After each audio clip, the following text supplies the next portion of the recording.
Everton, bom dia Wagner França, bom dia Clodoaldo, bom dia a você que nos ouve e que nos assiste através das redes sociais. Bem, Wagner abordou um pouco aí sobre a situação da Argentina, né?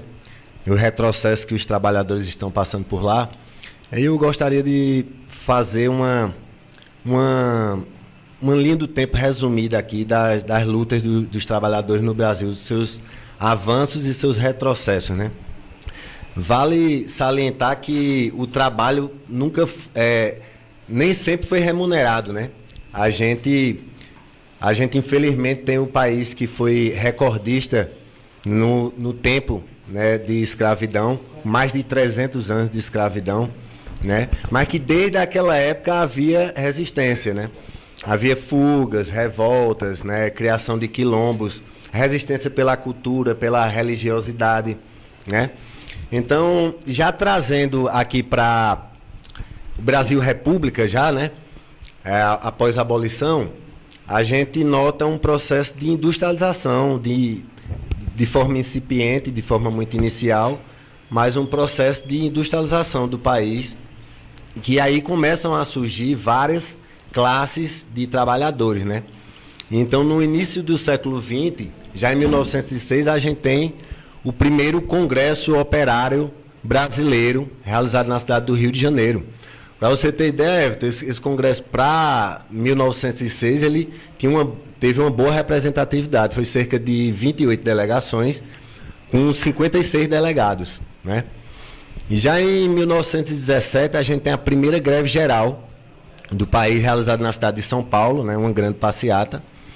Em 1923, a gente tem um marco importante, que foi a Lei Eloy Chaves, que é uma lei que instituiu as caixas de aposentadorias e pensões, né, que existiam separadas, e o governo, através dessa lei, regulamentou as caixas de pensões. Então, essa lei é tida como o início da Previdência Social no país, né? Já na década de 30, em 1930, já no Estado Novo, no governo de Getúlio Vargas, a gente tem a criação do Ministério do Trabalho, Indústria e Comércio, né? Porque se aprofunda o processo de industrialização no país. Então, em 31, os sindicatos são formalizados, né? Em 32 é expedida a primeira carteira de trabalho, inclusive é expedida no nome do presidente Getúlio Vargas. Em 1941, já quase uma década depois, a gente tem a criação da Justiça do Trabalho, né? Onde, pela primeira vez no país, né, se criou uma ramificação da justiça, uma área da justiça que tratava só dos conflitos do capital e do trabalho, né, do empregador e do empregado. E em 43 a gente tem um grande marco, que é a criação da CLT, né, a consolidação das leis do trabalho, né, que unificou toda a legislação trabalhista que estava fragmentada e, além disso, consolidou vários direitos, né, importantes que nós temos até hoje, né, como férias remuneradas, né, como descanso semanal, jornada de trabalho, né, semanal. Então, essa lei foi e é até hoje importantíssima, porque ela é quem rege até os dias atuais as relações de trabalho, né, dos empregados com as empresas privadas, né? Então, já em 62, né, a gente tem a criação do 13º salário, já no governo João Goulart, né, com a pressão dos movimentos sindicais. Então, é criado o 13º salário e incorporado a CLT, né? Em 64, a gente tem a proposta das reformas de base, né, pelo governo João Goulart, que eram cerca de 16 reformas, né, entre elas a reforma agrária, que possivelmente melhoraria muito a vida dos trabalhadores rurais, os trabalhadores do campo. Tem a reforma urbana, a reforma política, reforma tributária, né?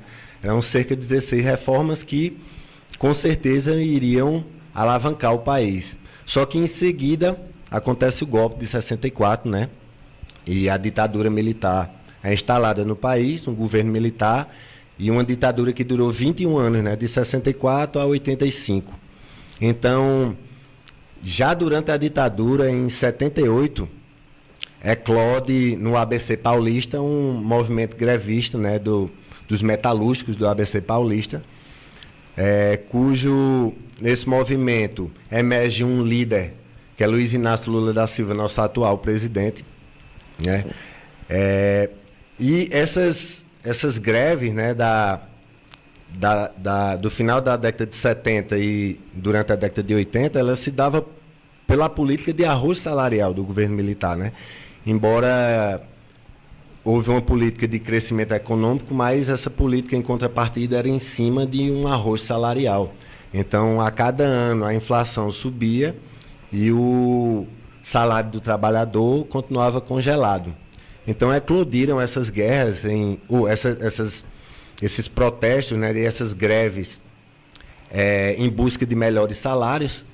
E no ano de 1983, ainda no final do governo militar, né, da ditadura, a gente tem a criação da CUT, né, a Central Única dos Trabalhadores, que era uma espécie de confederação de vários sindicatos, né, onde representava e representa vários sindicatos. Então, já em 88, né, com a redemocratização do país e com a nova Constituição de 88, na Constituição Cidadã, a gente tem postos na Constituição.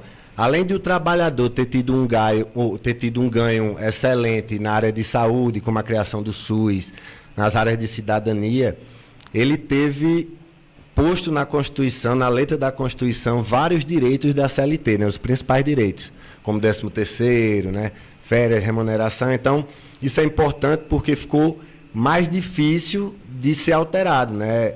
Se esses direitos estivessem simplesmente só na lei, na CLT, né, eles seriam alterados mais facilmente do que eles constando na Constituição, que só é alterada através de uma PEC, né? Então, já em 90, a gente tem o governo Collor, que com pouco tempo sofreu o impeachment, né, e assume seu vice, Itamar Franco. Itamar Franco tem como meta o combate à hiperinflação, né, que naquela época era uma inflação galopante. O trabalhador chegava em um local para comprar um produto, numa loja, analisava o preço do produto, voltava para casa, se programava durante um mês ou dois, fazia suas reservas para tentar comprar aquele produto. Quando ele chegava na loja, o produto estava o dobro ou o triplo do preço.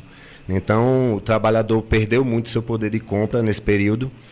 Então, o governo Itamar Franco chama Fernando Henrique Cardoso para ser seu ministro da Fazenda, e Fernando Henrique Cardoso coordena um plano econômico, né, chamado Plano Real, com uma equipe de economistas, e com o intuito de estagnar essa hiperinflação, né, de controlar essa hiperinflação. E o Plano Real consegue ser bem sucedido, tanto que Fernando Henrique Cardoso é eleito presidente em 94, né? Então ele consegue consolidar nos anos seguintes o Plano Real, né? O trabalhador passa a ter esse poder de compra novamente, mas ele consegue ser reeleito, né? Mas em contrapartida, o governo FHC vem com políticas neoliberais, né? Se por um lado ele conseguiu melhorar a vida do trabalhador através do controle da inflação, por outro lado, né, a Vale do Rio Doce, né, que era uma mineradora importante do país, foi privatizada. E então o governo FHC não consegue fazer seu sucessor, que era seu ministro da Saúde, José Serra. E em 2002 nós temos a primeira eleição do presidente Lula, né, e seu primeiro mandato. Então o presidente Lula, ao contrário do governo FHC, ele vem com uma política de participação do Estado na economia, né? Inclusive uma indução do Estado na economia, né? Através de várias políticas, né? Como vários programas, através de abertura de crédito para o trabalhador, né? O trabalhador pôde, através do programa Minha Casa Minha Vida, construir sua casinha, né? Movimentar a economia através de vários postos de emprego, né, que passaram a ser criados através dessas construções. E aí vem o programa de aceleração do crescimento, né, com várias obras de infraestrutura no país, onde empregou vários trabalhadores. E assim o governo Lula fez girar a economia, né? Trabalhadores empregados, mais poder de compra, né? Então esses trabalhadores vão à padaria, vão à farmácia, vão ao supermercado, né? E passam a comprar mais. E aí o supermercado, essa farmácia, essa padaria, passa a contratar mais funcionários para poder suprir a demanda. Então a economia começa a girar. Então o governo Lula, nessa onda de fazer o Estado induzir a economia, ele fez com que, nos seus 8 anos de governo, o país crescesse em média 4,1%. Culminando com o seu último ano, em 2010, onde o Brasil cresceu 7,5%. Né? Então, Lula consegue fazer sua sucessora, Dilma Rousseff, que continua, né, com as políticas de Lula, inclusive o Programa de Aceleração do Crescimento 2, o PAC 2, e no final do primeiro governo de Dilma Rousseff, o Brasil chegou a ter 4,7% de taxa de desocupação, né, que é a taxa de desemprego. Isso é considerado pelos economistas como pleno emprego, né, a melhor taxa das séries analisadas. Então, Dilma Rousseff também consegue aprovar, no primeiro mandato dela, a PEC das domésticas, né, que é um marco importante para o trabalhador brasileiro. Foi uma proposta de emenda constitucional que equiparou os direitos das empregadas domésticas aos direitos dos outros trabalhadores comuns. E aí, isso agradou, por um lado, né, uma parte da classe trabalhadora, ou a classe trabalhadora como um todo, mas desagradou, né, boa parte da elite e da classe média brasileira. Então, Dilma consegue ser reeleita por uma margem pequena, e desde o início do segundo mandato dela, a oposição falava em não deixar Dilma governar. E assim aconteceu, né? Em 2016, ela sofre um impeachment e assume seu vice, Michel Temer. Michel Temer vinha com um programa que era a Ponte para o Futuro, né? Um programa proposto pelo PMDB, que era um programa neoliberal de reformas e de privatizações das estatais. Então, e embora pouco tempo de governo, o governo Temer ainda conseguiu aprovar a reforma trabalhista, né? Que foi um enorme retrocesso, que eu me lembro muito bem que eles comentavam naquele período que os governistas, né, que era melhor você optar por menos direitos e mais empregos do que por mais empregos e menos direitos, né? E essa reforma trabalhista tinha uma promessa de criação de 10 milhões de empregos, né? E o que a gente viu na prática foi que houve inicialmente um crescimentozinho no emprego, mas que em seguida diminuiu e ela não conseguiu entregar o que prometeu, né? Em seguida a gente tem a eleição de Bolsonaro, né, em 2018, e o seu ministro da Economia à época, né, Paulo Guedes, aprofunda essa ponte para o futuro do governo Temer, né, e consegue privatizar, por exemplo, a BR Distribuidora, que era importante para distribuir os combustíveis do país, e consegue aprovar também a reforma previdenciária, que foi outro retrocesso para os trabalhadores brasileiros, né? Então, o governo Bolsonaro, ele foi tão mal sucedido que, na redemocratização do país, foi o primeiro governo que não conseguiu ser reeleito, né?